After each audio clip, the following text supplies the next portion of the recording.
Please be quiet, this is a hospital room. Shut up. You must come, no matter what. It's your brother's wedding day. If you don't come, you're not family. Who's being noisy now? I pressed the nurse call button, knowing her words would disturb other patients in the room. My name is Abby, and I am a 32-year-old office worker. Since I was young, I focused solely on studying. In turn, I never experienced romance. It was the same throughout high school and college. I loved studying and devoted myself to academics. As a working adult, my focus shifted from studying to work, immersing myself in my job every day.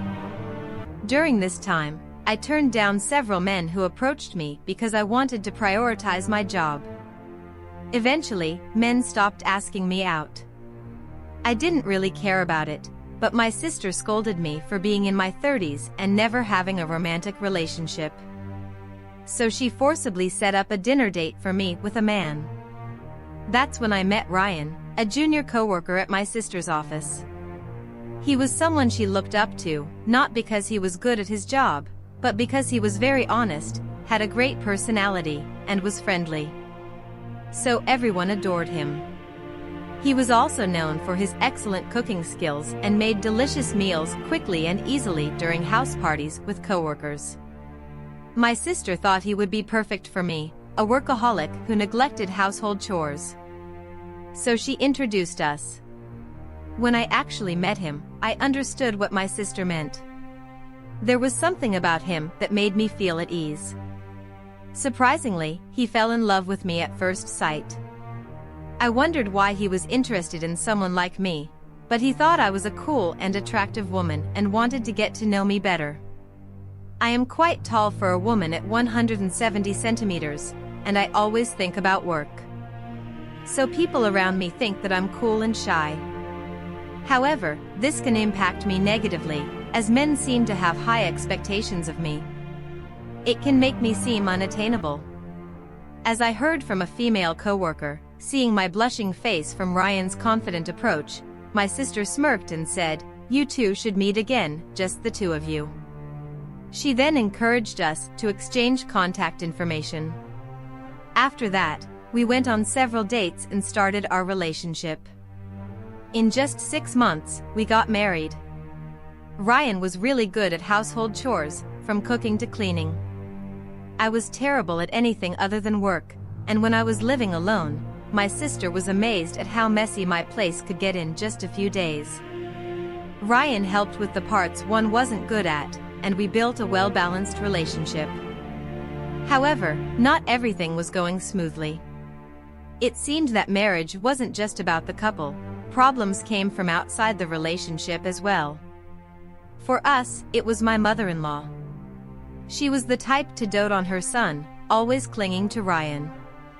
I had a hard time because of this, as he was not allowed to live alone and wanted to get married and move out as soon as possible. I mean, Abby, why are you dressed so shabbily? Huh? I always dress like this at home. You should dress nicely. It's embarrassing for Ryan's wife to look like that, among other things. What? Why is Ryan in the kitchen? Because I'm better at cooking. It's not acceptable. Why is the husband cooking? The wife should be the one doing it. It's fine, Mom. I enjoy doing it. My husband would always step in to calm her down, but my mother-in-law felt like I had taken her precious son away from her, so she targeted me. In the midst of all of this, we received news that my brother-in-law was getting married. Of course, we planned to attend the wedding. But unfortunately, I got sick 3 days before the ceremony and had to be hospitalized. My husband and I discussed it, and since the hospital said I needed to stay for about 5 days, it seemed like I wouldn't be able to attend the wedding. There's nothing we could do about it. He said he would let his family know. The cause of my hospitalization was a gastric ulcer, and at first, the pain in my stomach was unbearable. But after 2 days, the pain had lessened, and with nothing else to do, I asked my husband to bring my laptop and ended up working. My doctor had told me to rest, but I thought that some light work would be fine, even though I knew it wasn't the best idea. Suddenly, the door to my hospital room rattled open. I thought my husband had come to visit, but it was actually my mother-in-law. "Oh, hi, mother-in-law. What brings you here all of a sudden?" "I came to tell you the time of the wedding." "Huh?" I didn't understand. My husband should have informed her that I wouldn't be able to attend the ceremony. "Didn't Ryan tell you that I can't attend because I'm in the hospital?" "He did." "So what?" "Huh? A gastric ulcer isn't a big deal. Get better by tomorrow's wedding. If it were something I could heal with simple determination, I wouldn't be in the hospital. I'm still in pain, and I'm not allowed to leave the hospital. I don't care. It's unacceptable not to attend a family wedding. Please keep your voice down. This is a hospital room. Quiet. You must come no matter what. My precious son's wedding. Good grief. Who's the loud one here? As much as I'd like to, I can't go in my current condition. You're working, aren't you? Stop lying. Well, I had a bit of a break, so see? You can come, can't you? No, I can't. As I said, anyway, if you don't attend a family wedding, you're not family. If you refuse to come to the wedding, divorce Ryan. What? It's only fair. Choose between getting a divorce or attending my son's wedding. What kind of nonsense are you talking about? I pressed the nurse call button because I didn't want to bother the other patients in the room. A nurse came quickly and took my mother-in-law outside. Seriously, what is she even talking about? Later, I received a message saying the wedding ceremony had gone well, and I was discharged from the hospital without any issues. When I got home, my husband and mother-in-law were waiting for me. The thing is, I hadn't told my husband about the exchange I had with my mother-in-law in the hospital room because I didn't want to worry him. And I guess my mother-in-law didn't tell him either. My husband warmly welcomed me. "I'll make you anything you want today." Then my mother-in-law said, "Sit down, both of you. We need to talk." She made us sit down. My husband looked at his mother, not knowing what was going on. "You didn't come to the wedding ceremony after all, as promised. Please divorce Ryan." She placed the divorce papers on the table. "What divorce? Why is this even a discussion? Sorry for keeping quiet. I didn't want to worry you before the wedding ceremony." I explained what had happened in the hospital room. "Are you serious?" He looked at his mother in disbelief. "I've never liked you. I'll be relieved once we cut ties with you. Hurry up and sign the divorce papers."